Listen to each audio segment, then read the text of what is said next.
My name is Morgan Holcomb, and this is my presentation on the nature of false confessions. The impact of false confessions ruin the lives of innocent people. False confessions happen due to stress or deception or many other outside factors that happen in interrogations. There are certain techniques that officers use during interrogations that make the suspects feel like the only way to get out of the situation is to confess to a crime, whether they committed it or not. One of the techniques that they use is known as the Reid technique, and this technique involves a lot of deception and stress and pressure put on the suspect. Another interrogation method that they use is known as the Peace Model. The Peace Model is made or was designed to eliminate the amount of false confessions. False confessions may temporarily benefit officers because, yes, it means that their case is closed, but they still have the real criminal out on the loose doing whatever they want. The Reid technique uses a lot of deception, stress, and pressure applied to the suspect in order to get a confession from them. Many times the suspect feels the only way to get out of the situation is to confess, whether or not they actually committed the crime. The former entails forceful accusations, the presentation of evidence, either real or manufactured, and interruptions whenever denials are attempted by the suspect.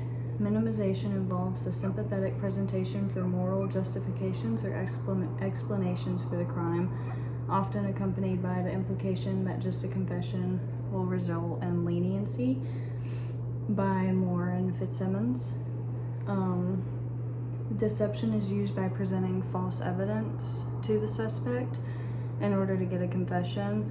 So that would be like if they say that they have video evidence of them being in the area around the time that the crime was committed, or if they say that they found DNA, like a footprint or fingerprints or something that traces back to them, then the suspect feels like they have to confess to the crime because there is evidence that they were there.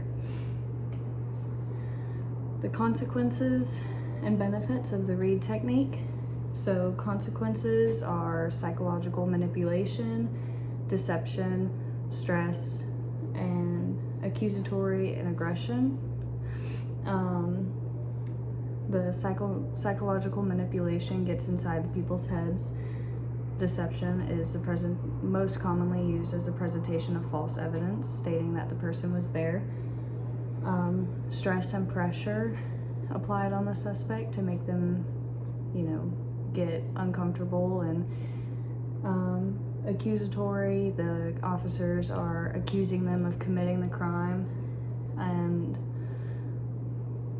officers are accusing them of committing the crime whether they did or didn't, and they use a lot of aggression, so a lot of blame and a lot of hostility towards the person. Some of the benefits: it can help eliminate suspects. They can develop leads from the Reid technique because maybe one of the suspects that they're interrogating says, "Oh, I wasn't there, but I know this person knows the victim," or whatever. And they can gain more information about the crime from other people who they are interrogating. The Peace Model was designed to eliminate the amount of false confessions. The Peace Model is known for being more patient and comfortable for a more patient and comfortable process for the suspects. This is more commonly used now to eliminate the amount of false confessions that happen. The P stands for planning and preparation. This is going to be where the officers plan and get as much information about the case as they can before they go into the interrogation. The first E stands for engaging and explaining. This is going to be the step of the process where investigators are going to let the suspect tell their side of the story without any interruptions or anything. Account is going to be where the officers are now allowed to ask and clarify the information that they received from the suspect. Closure, again, they're going to clarify the information that they received from the suspect and clear up any other questions that they might have about the case. And then evaluation is going to be where the interrogators are going to go and make sure all the stories line up and make sure that it makes sense for them before they proceed to the next step. Thus far, evaluations of the piece have been limited to observational research like that of Clark and Milne. They observed that the piece model appeared to succeed in yielding confession evidence in real cases, but officers seemed to forget their training rather quickly. So sometimes during the piece model, officers will get carried away and they will start to avert back to techniques that they use for the Reid technique. So that can result in false confessions as well. But as long as officers stay to plan with the piece model, then there are substantial amount less of false confessions. The consequences and benefits of the piece model. The consequences are interviewers might have a harder time retaining all the details, since the whole point of the piece model is for the suspect to tell their story uninterrupted. It might be harder for the officers to obtain all of the information that they're being told without being able to ask any questions until the end. Another consequence is suspects are more likely to lie without the feeling of pressure. So since the piece model does not put a lot of pressure on the suspects, they might feel more comfortable and might feel like they have a better chance of getting away with it if they lie.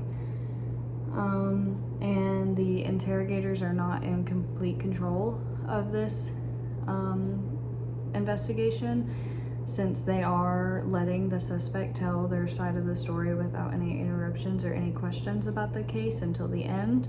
The suspect is kind of free to tell the story however they please. Some of the benefits are that less false confessions happen as a result. There is less stress and deception used. It allows for the suspect to tell their story about the crime, and non-accusatory, which would be like they're not placing the blame on the suspect, they're letting them share what happened on their side. There's more patience for the suspect, and the suspect has a sense of respect because they feel like they can trust the officers, and the officers kind of put off a feeling of trust back, so it brings a mutual sense of respect. Other factors that lead to false confessions would be grief. If someone did experience the loss during the crime, grief would impact how they react and respond to the questions by the investigators. Stress about the situation or about the crime. The length of the interrogation, because interrogations can take a long time and most of the time are without breaks or without allowing room for sleep. Sleep deprivation and intoxication can all affect false confessions of crimes as well.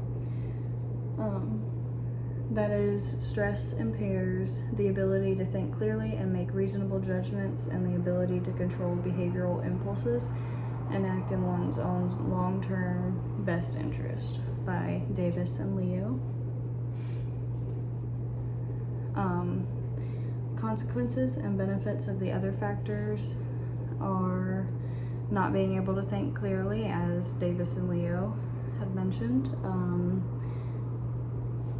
Admitting to the wrong things, that would be from intoxication. They might believe that things happened in a different series of events due to their level of intoxication.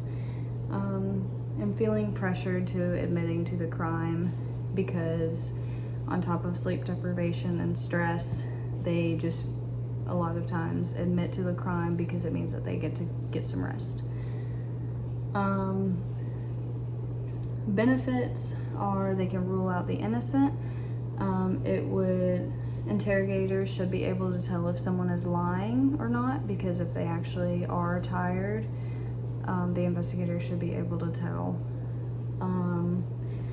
It can provide closure for a lot of cases, just getting a lot of people's stories straight. It can rule out any false information, but it can also gather more information for the investigators to look into. Whether someone is intoxicated and says that they saw someone running down the street away from where the crime happened, whether they were imagining it or not, it still gives a new lead for the investigators to look into. Some examples of false confessions. This is the case of Huey Burton. He was imprisoned for 20 years before getting out of jail. He stated that he was at his girlfriend's house for 2 days and didn't return home until after the 2 days, and found his mother murdered on their living room floor. His father was out of town in Jamaica at the time of the crime. Huey was 16 whenever the crime happened, and that also means that he was easily influenced by interrogators and easy to get inside his head. He was allowed minimal food and sleep for a 48-hour long interrogation. The prosecution withheld evidence that someone else had murdered his mother after he had admitted to the crime, even though he didn't commit it. Prosecution withheld evidence that they had that proved that someone else committed the crime instead of him. Detectives used lies about evidence and false promises. There was an eyewitness, which was his teacher at the time, that mistook Burton for not being present the day of his mother's murder, when later on she confessed that he actually was present in class that day whenever his mother was murdered. Burton was told that if he did not confess to the murder, he would still spend time in jail for the rape of his 13-year-old girlfriend. And he was also told that rapists get abused in prison by officers, which that would be coercion to get him to confess to the crime, whether he committed it or not. If he confessed to the murder, he was also told that if he confessed to the murder of his mother, it would be ruled as an accident. Another example of false confessions is the case of John Purvis, who was in prison for 9 years. He was known as the town weirdo or the outcast. He had schizophrenia and severe panic attacks, which is why he was outcasted from his community. He was interrogated by police regarding a murder of a woman and her daughter. They had also found a 18-month-old infant in the house as well, who had died days before the murders of the two women due to child neglect.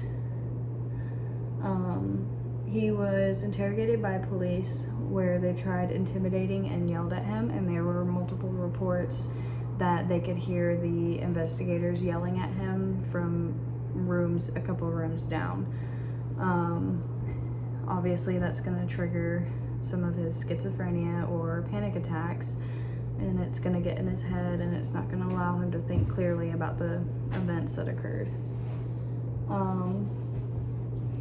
There's no physical evidence linking him to committing the crime, but due to the amount of pressure that he felt during the interrogations, he committed to the crime, or confessed to the crime. He was sentenced to life in prison. Later, after a group of people reopened the case, it was later discovered that the abusive ex-husband of the woman who had died or was murdered was the murderer. And these are my works cited. Thank you.